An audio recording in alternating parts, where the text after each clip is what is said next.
Oo. Grabe palang pagkasunog mo dati. Oo, sir. Tapos yung pati katawan mo. Oo, dito eh. Oo. Ay, buong katawan po talaga. Pati braso, pati kamay.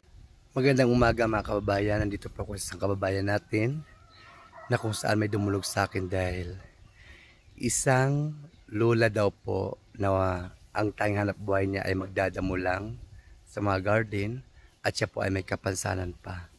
Samahan niyo pa ako, makakausap ko po. Aga po. Oo. Anong pangalan mo? Elena. Elena? Elena Dugayon. Ilang taon na po kayo la? Eh. Tiga, mo ko no. Oh, 60. 60 ka na. 65. 65. Ano lang ang hanap buhay mo la? Ipangay pa. Hindi pa ko no ya. Mukha pambibiyagi. Madam, kaano-ano mo siya, ma'am? Lola, sir. Ay, lola mo. Wala siyang asawa? Wala po, sir. Hindi rin siya nagkaanak? May inampon po siya, sir. Nasaan siya ngayon? Inadap. Nakiki... Pero kasama niya pa sa bahay? Oh, sir. So, kumusta ang buhay mo? Anong nangyari sa iyo? Ba't nagkaganyan yung ano mo, katawan mo? Ne, masakit. Nasunog. Nasunog. Nasunog? Oo. Pati mata mo, nay? Oo. Patingin ako, nay. Tuklahin. Oo, ganyan mo, anay. Alag, mga kabayan, ito po si nanay na kung saan siya daw po ay nasunog nilaga. Pati buhok mo? Oo. Kuha na, pipa? Pwede ko ba makita, nay, pati buhok mo? Nung bata pa sila Oo. daw, sir. Ganun mo nga, nay.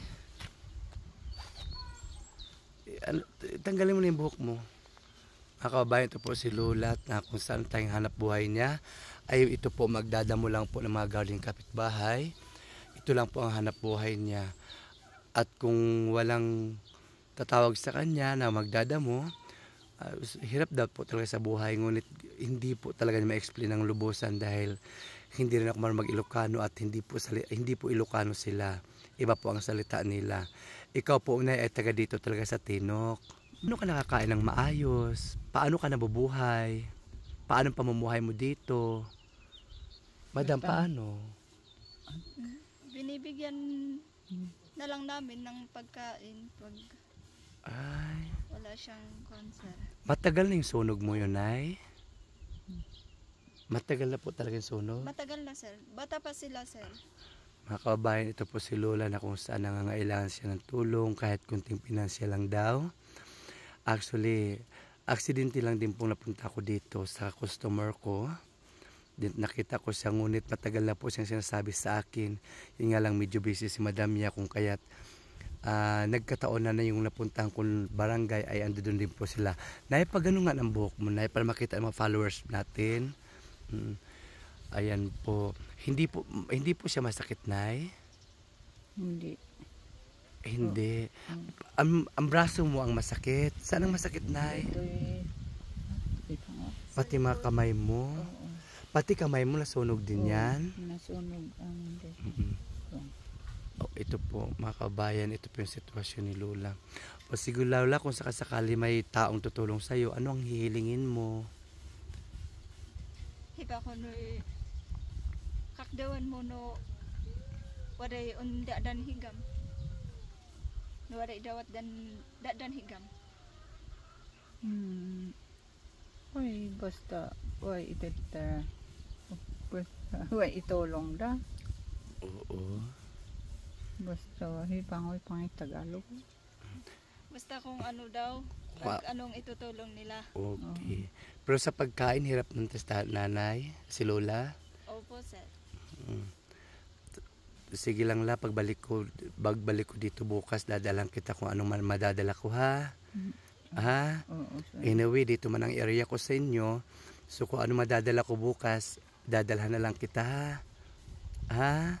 Oo, sir. So kung may sariling bahay ka o nakikitira ka lang din? Dati, sarili nga bahay. Ay, mayroon din. Oh. Pero okay naman ang sitwasyon ng pamamahay ninyo ngayon. Kasama mo ampon mo o ikaw lang Oo, talaga? kasama.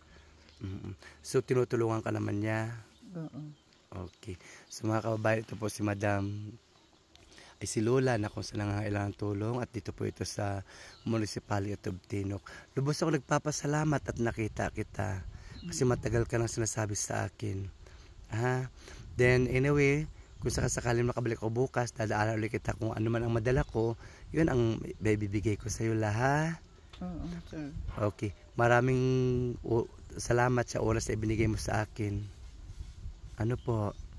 So manawagan tayo sa mga kababayan natin na kung sakali man ano man ang maitulong nila sa iyo, baka sakali. Ano po? So mga kababayan, ito po si Lula nang hingi po siya ng tulong sa kadahilanan sa kanyang kalagayan ay medyo hirap talaga siya. Lapag anong mauli ng buhok mula? Ayan po. Grabe pa ang pagkasunog mo dati. Oo, sir. Tapos yung pati katawan mo. Oo, dito eh. Oo. Ay, buong katawan po talaga. Pati braso, pati kamay, pati sa likod mo masakit. Naipo dito eh. Naihibang ko. Ano yun dahil sa sunog ng bahay? Oo, sir. O sige Lola, maraming salamat ha. Then mga kababayan, nandito po ako ngayon sa isang lugar na kung saan. Andito po siya. Dito po siya nagdadamo kanina, naabutan ko lang. So La, thank you po ha. Oo, salamat, Babalikan sir. kita bukas. Oo, salamat, Ha? sir. O sige, salamat po. Oo, salamat. Oo, bye-bye La. Oh, bye-bye.